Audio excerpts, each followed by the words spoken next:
E aí, beleza? Sou Daniel da Vegan Lover e nesse canal eu te ensino a fazer o melhor queijo vegetal que você já comeu, super saboroso e com gosto de queijo.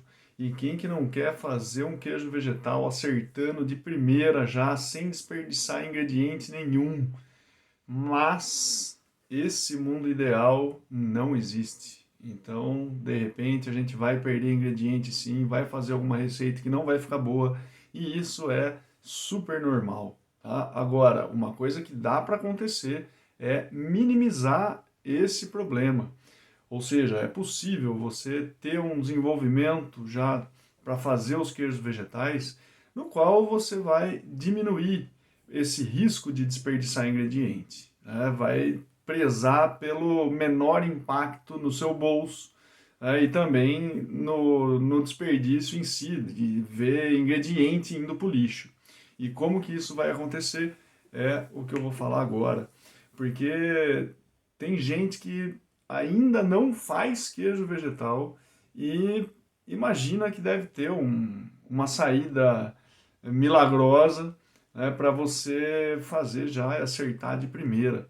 E isso daí, sim, numa sociedade cada vez mais imediatista, que é essa que a gente está vivendo, até faz parte a gente pensar isso, né? É totalmente compreensível, ver esse tipo de pensamento.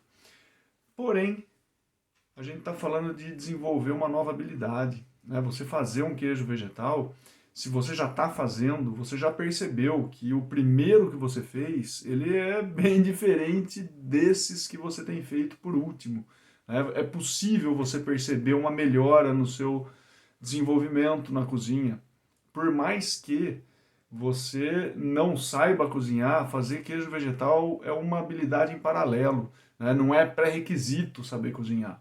Mas o que a gente pode pôr então para que tenhamos um desperdício menor, né? Tem algumas dicas então para você anotar e da próxima vez que for fazer, colocar em prática já.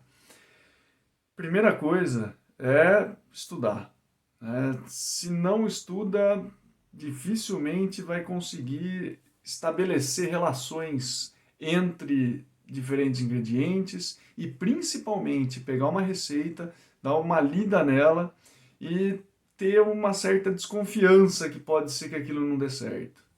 Quando a gente estuda os ingredientes, estuda processo, é possível a gente perceber isso já numa receita. Então, isso faz também com que tenhamos já um pressuposto de que a receita ela não é sinônimo de que vai dar certo. Eu tenho visto isso, inclusive, muita gente me pede receita, vê um queijo que eu estou mostrando e tal, fala, ai, dá a receita desse queijo, dá a receita. A minha receita não é melhor que nenhuma outra. Eu acho que o que faz a diferença é todo o conteúdo que eu estou colocando aqui nesse canal e compartilhando com você. São muitas coisas que, conforme você vai consumindo isso, vai percebendo pequenos detalhezinhos que vão fazer uma grande diferença. Então, esse ponto para você conhecer os ingredientes e, inclusive, perceber a própria composição de macronutrientes que é preciso um queijo vegetal ter. E isso em relação a quê? Em relação a carboidrato, em relação à proteína e em relação à gordura. A gente precisa ter um certo equilíbrio entre esses três macronutrientes, né? Porque daí, a hora que você vê uma receita que é ali mandioca, polvilho, e vai pro fogo e tal, não vai dar certo. Primeiro porque está sendo um pleonasmo, né? Mandioca e polvilho, você está colocando mandioca com mandioca, entre aspas aí, né? Então, o que falta numa receita dessa? Gordura, por exemplo. Ah, mas eu vi que vai um óleo. Maravilha. E depois a proteína. De proteína, mandioca com mandioca mais óleo, falta alguma coisa, né? Então, quando você começa a perceber esse tipo de composição que é necessária para a gente ter um queijo vegetal, já começa a ter um pensamento crítico por trás da receita, né?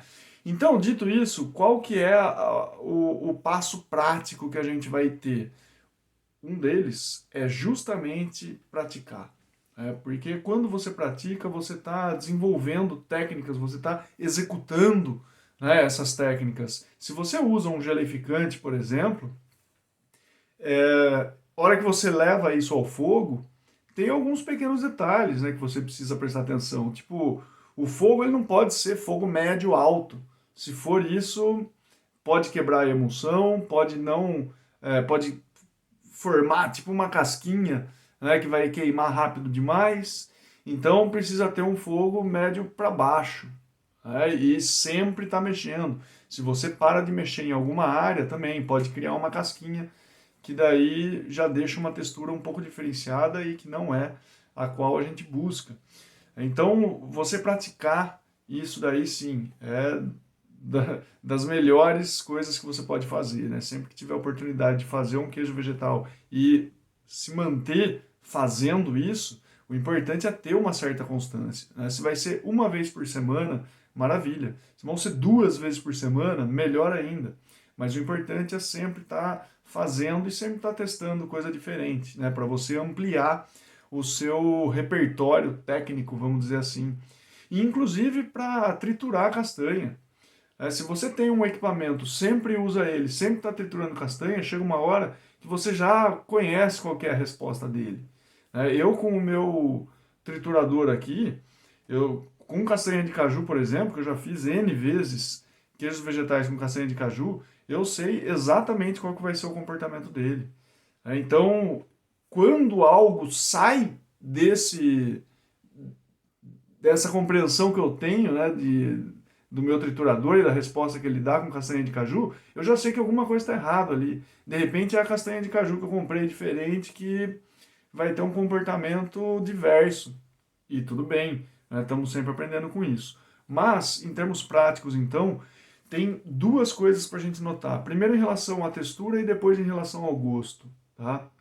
Como que a gente faz para minimizar o desperdício de ingredientes? Ou seja, por desperdício eu estou falando de fazer uma coisa que não vai dar para comer e vai para o lixo.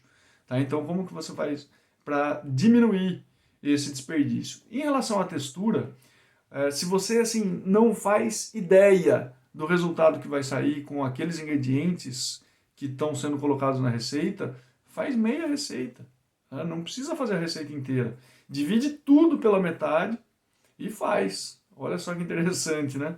Ah, agora que você falou faz sentido, mas realmente, se isso daí tem uma possibilidade de dar errado, pelo menos que dê errado com metade dos ingredientes e não com a totalidade deles, né? Ou às vezes até um terço, se você puder, você faz um terço só da receita para ver como é que vai ser a textura que isso vai ficar.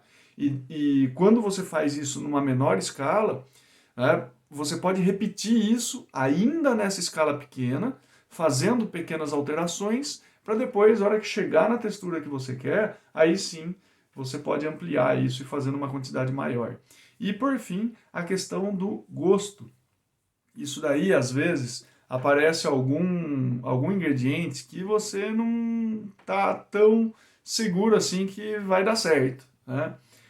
Já teve algumas receitas que eu peguei para fazer que tinha cominho, por exemplo. Falei, não, cominho, aí vai ficar estranho, né? E o que que eu fiz? Sabendo da minha baixa tolerância a cominho, eu coloquei um quarto do que estava pedindo a receita, né, já de cara. E mesmo assim eu podia sentir o cominho ali, e da próxima vez que eu fiz eu não coloquei cominho e ficou melhor ainda. Mas o interessante para ingredientes de sabor é você começar pelo menos na metade, para algum desses que você tem uma certa desconfiança, né?